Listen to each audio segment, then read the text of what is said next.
The market on Tarawan 5 was not kind to the weak. The sky above was always red, and the dust from the twin moons made the air dry and bitter. Shouts filled the air as alien merchants sold meat, wires, and strange glowing stones. But no one noticed. The girl with torn clothes walking between the stalls. She was barefoot, and her feet were cracked from walking too much. Her body was thin, almost just bones, and her hair hung like broken thread. No one knew her name, and no one cared. All she had were her clothes. Even those were not enough, she whispered to herself as she walked. All I have are my clothes. Her voice was soft, like wind slipping through ruins. She stopped at a fruit stand and looked at the ripe blueberries behind the glass. Her stomach growled, but when she reached out her hand, the merchant slapped it away. No credits, no food, he hissed. Showing sharp teeth, she nodded and backed away, her eyes full of hunger but also fear. The next stall was worse. A greasy alien with 4 arms looked her up and down and said, "Strip, girl, and I'll give you something to eat." She froze. Her hands gripping the hem of her rags. Crowds were starting to notice. Some laughing, others watching in silence. Her cheeks burned. But her hunger was stronger than her shame. Slowly she lifted her shirt. The merchant grinned and held out a piece of dry bread. The crowd grew louder, whispers turning into mocking laughter. But then everything stopped. A single voice cut through the noise calm. Deep and human. "That's enough," the voice said. Everyone turned, and so did the girl. A tall human male stood just a few steps away. He wore a long coat, dusty from travel, and his eyes were sharp and tired. He walked toward her and removed his coat without saying a word. He draped it over her shoulders. Then he reached into his pocket and handed her a protein bar. The crowd went silent, unsure what to do. The alien merchant growled, "You gonna pay for her food, human?" The man looked at him coldly. "She's not yours." Then he turned to the girl and said softly, "Come with me." She hesitated, clutching the coat tightly, unsure if she could trust him, but then she took a step, then another, and followed him through the narrow paths of the market. They passed more stalls and more eyes, but no one dared stop them. He didn't talk much as they walked, just moved with steady steps. She glanced up at him, trying to understand why he helped her. Finally, they reached a small shelter made of metal sheets and solar cloth. He opened the door and led her inside. The air was warmer there, and it smelled like old machines and something cooking. He pointed to a corner with a soft mat and said, "You can rest there." He placed a bowl of hot soup next to her and left her alone. She stared at the soup, steam rising like a dream. Then she ate slowly, tears falling from her eyes. No one had fed her in days, and no one had covered her with kindness until now. Later that night, the man sat at a small table, fixing a broken drone. The girl sat nearby, wrapped in his coat like a blanket. She finally whispered, "My name is Jira." He nodded without looking up. "I'm Jack." There was a long pause. Then she whispered again, "They will come for me, Jack." Looked at her now. "Serious? Who?" Jira didn't answer at first. Then she said, "The ones who owned me." He didn't flinch. Didn't ask questions. Just said, "Not tonight." Jira closed her eyes for the first time in many nights. Outside, the red sky darkened, and winds began to howl across the metal roofs. Inside the shelter, the human and the alien girl rested. But neither of them knew that their quiet meeting was the start of something much bigger. Because somewhere in the shadows of Tarawan 5, someone had already noticed the missing girl, and they were ready to get her back any cost. The morning on Tarawan 5 was always harsh, even inside the shelter. The sound of grinding winds echoed through the metal walls. Jack stood at the small table, sipping from a steaming cup of bitter root brew. He didn't say much, but his eyes kept glancing at the corner where the alien girl still slept. She was curled up like a frightened animal. His coat was wrapped around her like armor. Her chest rose and fell slowly, as if she didn't trust even her dreams. When she finally opened her eyes, the first thing she saw was the bowl of fruit beside her. It was real soft slices of sweet real and blue kelbits. She blinked, unsure if it was another trick. But Jack didn't speak, didn't push her. He just placed a metal spoon near her hand and walked back to his tools. Jira ate slowly, still watching him with cautious eyes. After a while, she whispered, "Why did you help me?" Jack didn't answer right away. He picked up a damaged scanner, wiped the dust, then finally said, "Because no one else did." That was it. No long speech. No pity in his voice. Jira didn't know what to say. She was used to harsh commands, loud threats, and cruel laughter, but silence, kindness, and warmth, those were foreign things. Later that day, Jack opened a locked crate and pulled out a small jumpsuit. He handed it to her and said, "It's clean. Fits small frames." Jira took it with shaking hands, looking at the old patches and faded color. Still, it was a gift more precious than credits or gems. She changed behind a curtain, then stepped out slowly. The suit was a little loose, but warm, and it didn't expose her skin like the rags. Jack nodded once and handed her a small towel and a comb. No words, just quiet help. As the day passed, she sat nearby and watched him work. He repaired broken scanners, cleaned old oxygen filters, and rewired a damaged drone.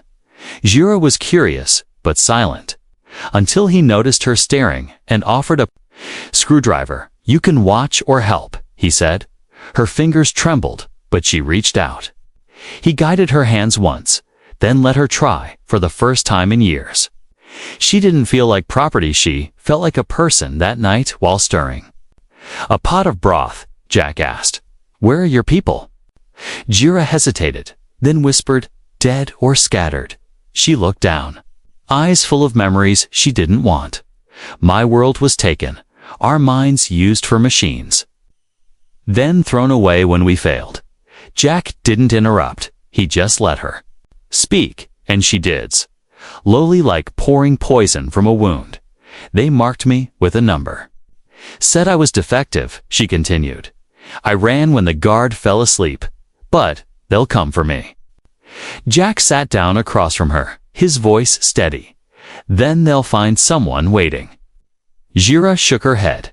"They're powerful. They have money. Influence." He cut her off gently. "And I have a shotgun." For a second, she laughed, a sound so soft it nearly vanished in the wind. That laugh, it was like the first drop of rain on a desert. He smiled faintly, then handed her a data pad. "Write down anything you remember. Names, places, codes." She looked at the screen, confused. "Why?" "Because I've seen what they do," Jack replied. "And I know people who want it to stop." Jira stared at the blank screen, her fingers slowly typing one line, then another and another. That night, she didn't sleep in the corner. She sat beside him at the table, learning, watching, typing outside. The market lights flickered and the noise faded, but deep in the alleys, someone had found her scent. A small surveillance orb hovered past the window. Unseen, it blinked once, scanned the shelter, then floated back into the shadows. The slavers knew she was alive now, and they were coming inside the small shelter. Jack cleaned his weapon and checked the power grid. Jira sat in silence, but her eyes were brighter than yesterday. She no longer whispered, "I only have my clothes." Now, in this human's world, she was starting to have more food, more warmth, and maybe a future, but peace on Tarun 5 never lasted long. The human had offered her safety, but soon they both would be forced to fight for it. Asterisk, the wind on Tarawan 5 carried secrets through the alleyways. Sharp and dry, it whispered past metal walls and crumbling stone. Inside Jack's shelter, the fire burned low, and Jira sat near it, holding a steaming cup in both hands. She looked calmer now, but her eyes still watched the shadows. Always expecting something to move, Jack checked the door's locking bolts. Then adjusted the scanner above it. He had tripwires set, motion sensors hidden, and 2 old pulse rifles loaded. He didn't say it aloud, but Jira could feel danger was getting closer. And Jack was preparing for it. She sat quietly at his workbench, pretending to study a circuit board, but her mind was far away. "I used to hide in air vents," she said suddenly. Jack paused and looked at her, back in Ferrex's compound. She nodded slowly. "They only let us sleep 4 hours. She said if we failed the tests, they took someone away." Jack clenched his jaw, trying not to show the anger boiling inside. "I'm not going to let them take you," he said, "but outside." A small black drone hovered above the roof. It pulsed with red light, scanning the shelter. Then it zipped off silently, vanishing into the rising wind, far away in the central towers of the city. A transmission blinked to life. The image of Jira dressed, healthy, alive flickered on a screen. Lord Ferrex stared at it with narrowed eyes. "She survived," he hissed, "and someone is hiding her." He stood from his throne of bone metal. "Send the trackers," he growled. "I want her back before nightfall." Back at the shelter, Jack taught Jira how to seal the door's inner bolts. He handed her a thin stun rod, small enough too. "Hide in her sleeve. If something goes wrong, run through the back tunnel," he said. "Don't look back. Don't wait for me." Jira shook her head. "I won't leave you." Jack met her eyes. "Serious. If I fall, You survive? that's the rule." She opened her mouth to argue, but no words came. Instead, she tucked the stun rod into her sleeve and turned away. Later that day, Jack left to gather supplies. Jira stayed behind, watching the monitors carefully. She practiced holding the screwdriver like a blade. Every noise made her flinch. But she stayed alert. Outside, Jack walked through the lower district. Avoiding major streets, he traded old machine parts for food, power cells, and medical supplies. But something felt off. Eyes were on him. Too many, too long. He ducked into a side alley, moving faster, just as he passed a broken-down loader. He caught movement. 2 tall figures in black armor stepped into the light. Slaver trackers, brutal and fast. Jack turned and ran, dodging crates and junk piles. The trackers chased him without a word. Weapons drawn, he slid beneath a low beam, knocked over a metal bin, then vanished into the smoke of a nearby workshop. Back at the shelter, Jira heard a knock 3 quick taps. 1 slow, the code Jack used. She rushed to the door and opened it fast. Jack stumbled in, bleeding from his shoulder. "They found me," he gasped. "They're coming now." She helped him to the cot, tore his sleeve. "Okay," and grabbed the medjool. Her hands moved fast, remembering how they treated wounds in the workyards. Jack winced, but didn't stop her. "You're good at this," he muttered. She gave a small smile. "I used to patch up others till they stopped coming back." Jack sat up slowly, reloading his rifle. "We have maybe 30 minutes, he said. "You still remember the escape tunnel?" Jira nodded, heart pounding. Jack handed her a cum chip. "If we get separated, use this, send the code to Verne Station." She stared at it, recognizing the name. "That's outside the slaver's range," she whispered. "It's safe." He nodded. "Safer than here." The ground suddenly shook, faint at first, then harder, outside. A loud screech echoed across the Blocko slaver signal drone. Jira's hands shook, but she stood ready. "Jack," she said, "if I die, don't." He interrupted, standing with effort. "You won't." Their eyes locked, and something passed between them, fear, courage, hope. Then the first explosion hit the front gate. Dust poured through the cracks as Jack raised his rifle. Jira ducked behind the workbench, gripping her stun rod. The door shook again a second hit. Jack muttered, "They're not knocking anymore." Jira whispered, "Then we don't open it, and together, the hunted girl and the lone human.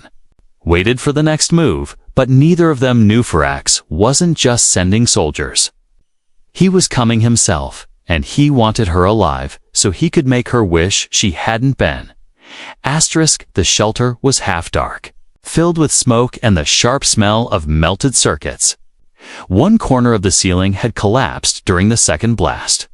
But Jack and Jira were still alive, still breathing. For now, that was enough. Jira crawled out from behind the workbench. Coughing, her cheeks were smudged with ash, her sleeves torn from grabbing hot metal. Jack leaned against the far wall. Wounded again, this time his leg. "Are you okay?" she asked, voice thin. Jack nodded, his jaw clenched tight. "They're not getting through that door easy," he said. He pointed at the thick steel slab he'd slammed down minutes earlier. A backup door manual, slow but strong. Jira looked at the small monitor, flickering from the blast. "They're still out there," she said, watching shadows move across the screen. Jack limped over and sat beside her. "We've got maybe an hour." She looked at him, her voice low. "Then what?" He didn't answer. Instead, he pulled a metal lockbox from beneath the floor. He entered a code, then handed her a slim datapad. "What's this?" she asked, blinking at the strange interface. "It's everything I've collected," Jack said. "Proof of what slavers do here, locations. Faces, shipments." Jira looked down at the screen, then back up at him. "You want me to do something with this?" Jack nodded. "You said you used to work on data cores. Can you clean it, organize it, make it usable?" Jira swallowed. "Yes, I think so." She hadn't touched real tech in over a year, but her fingers still remembered. She sat at the table, opened the files, and began typing. Her hands shook at first, but then they moved faster. Lines of alien code ran across the screen, encrypted, broken, scattered, but not beyond repair. Jack watched her in silence, his eyes full of something strange hope. He had seen slaves survive, beg, even fight. But Jira was different. She was rebuilding, not just data, but herself. "Done," she whispered after 30 minutes. "The files are clean." She passed the datapad back. Jack looked through. "It impressed you used cross-layer logic," he muttered. "You know high-level core mapping." Jira smiled faintly. "I wasn't always broken." Outside, a loud thud hit the wall. The slavers were getting ready again. Jira's smile vanished, but she didn't flinch. Jack handed her a small comm unit. "Take this. Go through the tunnel now." Jira shook her head. "You can't fight them off alone." Jack looked at her. "Serious, you're the one. With the proof now, you can bring this to the people who will actually stop Firax." Jira hesitated, "But they won't listen to someone like me." Jack's voice turned sharp. "They'll listen when you show them what you know." He leaned in, eyes burning. "You're not just a girl they tried to use," he said. "You're the key to burning their whole system down." Jira blinked, then slowly nodded. She took the datapad, the comm, and one of the stun rods, before leaving. She looked back at him one last time. "You better not die," she said, trying to sound tough. Jack gave her a tired smile. "I'll try not to." She disappeared into the escape tunnel. It was dark, wet, and smelled of old oil, but she kept moving. Her mind replayed everything Jack had said. She wasn't just a victim. She was a witness, a skilled tech, a voice that mattered. When she reached the tunnel's end, she climbed up through a vent and emerged in the ruins outside the city. Stars blinked above, cold and distant, but clearer than they had been in days. Back in the shelter, Jack leaned against the wall. The inner door was starting to crack. Firax's men had brought a fusion drill. Jack raised his rifle, wounded but ready. He didn't expect to win, but he would make sure they remembered him. Meanwhile, Jira stumbled toward a shuttle station. On the edge of the sector, she hacked the gate, slipped past a drowsy guard, and boarded a supply skiff headed for Varn Station. As the engines roared to life, she looked down at the datapad again. She whispered, "Jack, please be alive." Behind her, the screen glowed with organized files, each one marked with names, photos, locations. If she reached the right people, this data could expose everything. It could bring down Ferrix, maybe even end the slave networks across 3 planets for the first time in her life. Jira wasn't running just to survive. She was running with purpose. She was running to fight back, and deep in her heart, something new began to grow. Not just courage, but belief in herself. And in the strange human who saw what no one else did. The shuttle to Varn Station moved through the stars like a silent arrow.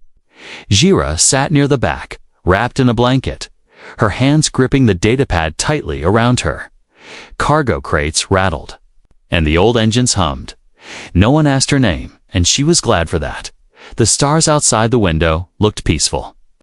But her heart was anything but calm. She thought of Jack, bleeding and cornered. She thought of the slavers, breaking down the shelter wall. She thought of the words he said, "You're the key." She wanted to believe it. She wanted to be strong, but every time she blinked, she still saw cages, bruises, chains. Still felt fear crawling on her skin like insects.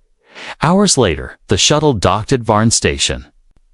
Jira stepped into a massive terminal filled with light, noise, and people from 100 worlds. No one looked at her twice, just another alien refugee, another forgotten face.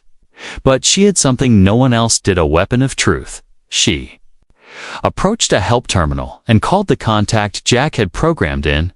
A man named Jaren answered, older, with silver eyes and a military jacket. "Jack sent me," she said quickly. "I have files proof of slaver routes." Jaren's face turned serious.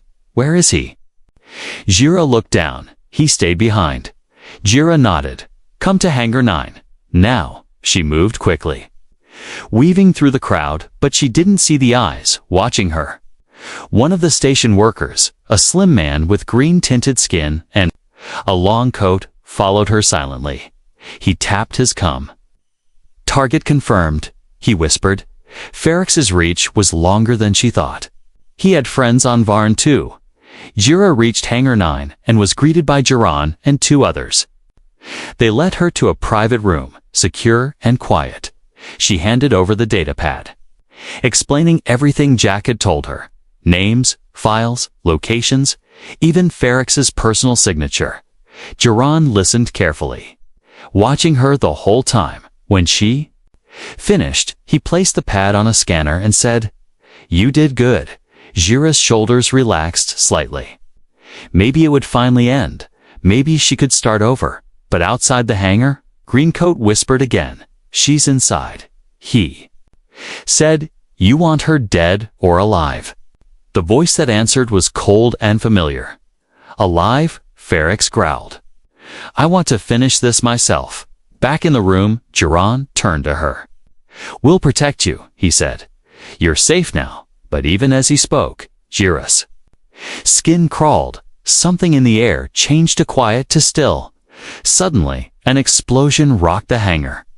The lights blinked, alarms blared, people screamed. Jaren cursed and reached for his weapon. But they were already surrounded, black-cloaked. Figures burst through the doors, stun rifles raised. The first shot hit Jiran in the chest, dropping him instantly. Jira screamed. Ducking behind a crate, one of the agents yelled, "Don't kill her, Farax! Wants her whole!" She ran, heart pounding, out the back exit, into the docking ring, slipping between crowds and metal stairs. But the slavers were trained, fast, and merciless. One grabbed her by the arm and slammed her against a wall. She fought back, clawing, biting, kicking. But another agent hit her with a stun rod. Pain like fire shot through her. She fell, gasping, the world spinning, the last thing she saw before. Blacking out was a pair of boots, polished, heavy, and familiar when she woke up. The cold floor of a cage greeted her, Her wrists were locked in binders, and a collar buzzed around her neck. The air smelled of sweat and metal, and sitting across from her smiling was Lord Ferex. He leaned forward, his voice like poison.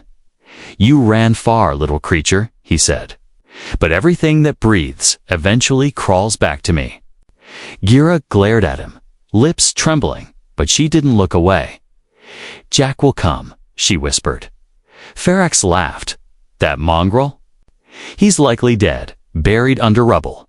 But you. Oh, you still have value." He held up the datapad, cracked but not destroyed. "I'll wipe this clean, like I wiped your past." Gira said nothing, but inside her heart, something. Cracked hand, something else woke up. She was done running, done begging. Jack believed in her. And she would make Ferex regret ever letting her live. Asterisk, the cage rattled as the slaver ship flew through deep space. Inside, Gira sat chained to the floor. The datapad gone, her wrists bruised, her face pale. The collar buzzed every time she moved too quickly. Ferex had spoken no more words to her after that night. He didn't need to. He believed he had already. One to him, she was just another lost item retrieved, controlled, silenced. But Gira wasn't the same girl he once threw into the gutter. She closed her eyes, remembering Jack's face, his stubborn voice, his broken leg, his shotgun gripped. With both hands. The way he said, "If I fall, you survive, that's the rule." She whispered into the dark cell. "I'm still surviving." She didn't know if he was alive. Didn't know if the files had been backed up, but her heart refused to accept. Defeat, not when she'd come this far. What she didn't know was that Jack wasn't dead. Far from it, back on Terrawenfi. He had crawled from the ruins of the shelter, bleeding, coughing, but alive. He'd sent out a short pulse signal, a distress beacon encoded with Jira's name. Then he blacked out. When he woke, a pair of dark eyes looked down at him. An old friend, Yarrow, a smuggler with a rust bucket ship and a soft spot for lost causes. "You always get into the worst messes," Yarrow said, dragging him aboard. Jack's first word was Gira, and ours. They tracked Ferex's ship across 2 systems. Yarrow's contacts whispered rumors the slaver lord was headed to an old auction station in the outer void. A lawless place where money ruled, and screams were currency. As they approached the station, Jack checked his gear. His shoulders still ached, but his hands were steady. He loaded a fresh charge into his rifle, clipped grenades to his belt, and tucked a photo of Gira into his pocket drawn. By her with shaky hands, Yarrow stared at him. "You sure you're ready for this?" Jack nodded. "I didn't come this far to walk away. Besides," he said, locking the rifle in place, "she believed in me first." Meanwhile, on the slaver station, Gira was led into a chamber of glass and gold. She was dressed in thin white fabric, made to look fragile. Chains hung from her wrists, and dozens of eyes stared through the walls. Buyers, criminals, nobles. Nobles, they all saw only property. Ferex stood at the center, arms open. "Ladies and gentlemen," he said, "I present the prize of the season, an enhanced mind from the Forbidden Worlds." Loyal, silent, and obedient, Gira raised her chin just slightly if they wanted a show.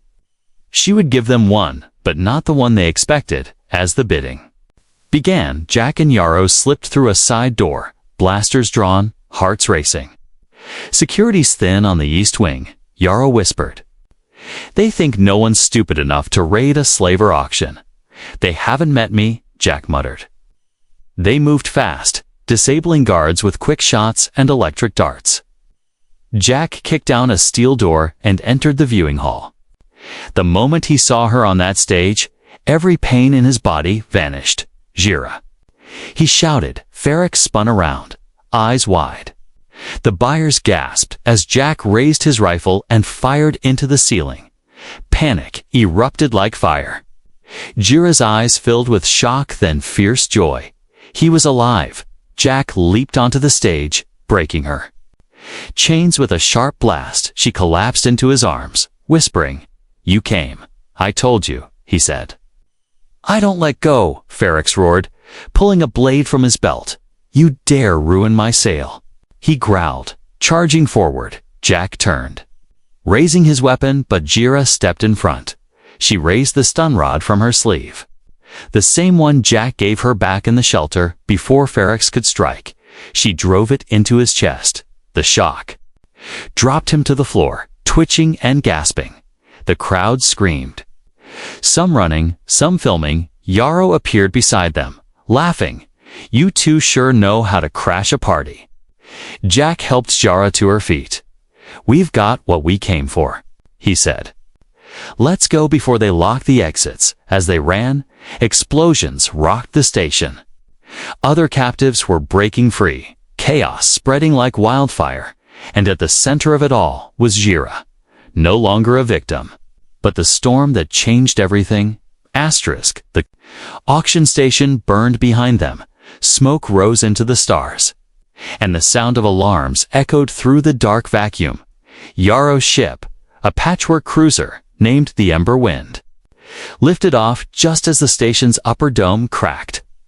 Jira stood at the rear viewport, her hands gripping the rail, watching it all vanish. Jack limped into the room. Wrapping a fresh bandage around his shoulder, he joined her in silence, both of them staring as the Slaver Empire's crown jewel crumbled to ash.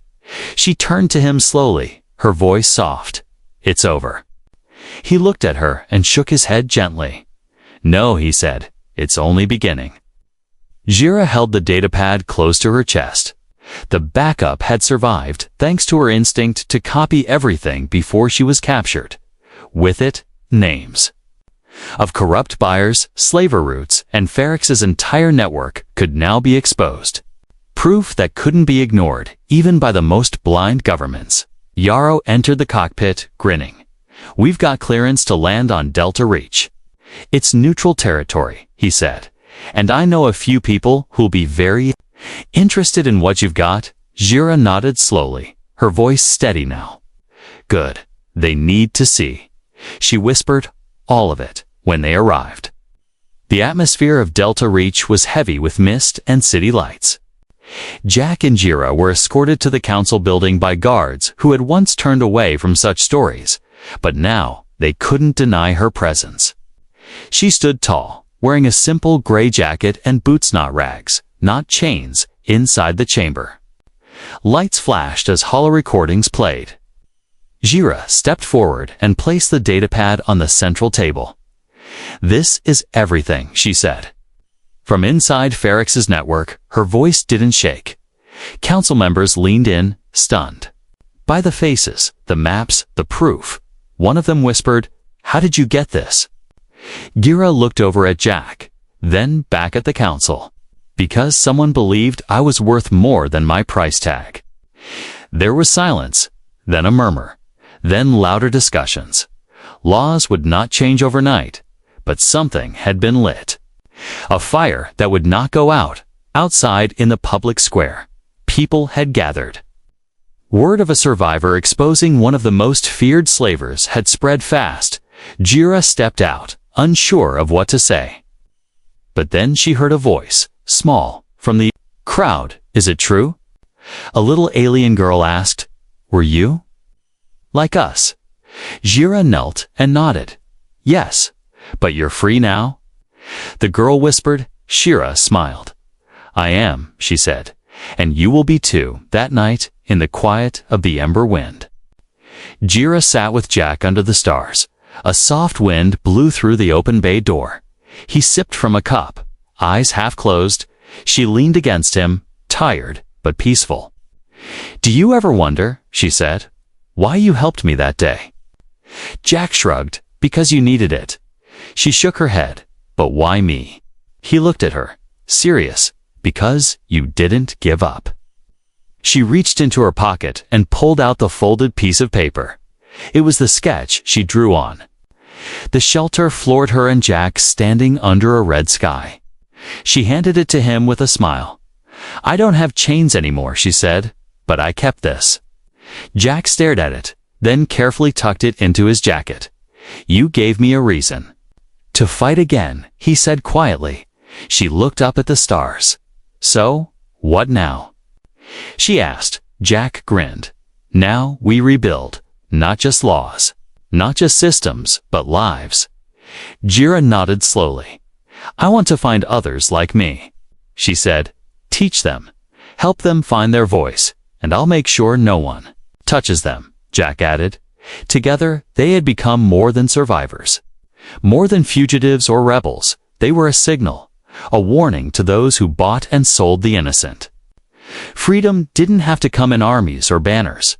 Sometimes it came in the form of a coat over cold shoulders. Or a man who said nothing but stood between a girl and the world that tried to break her.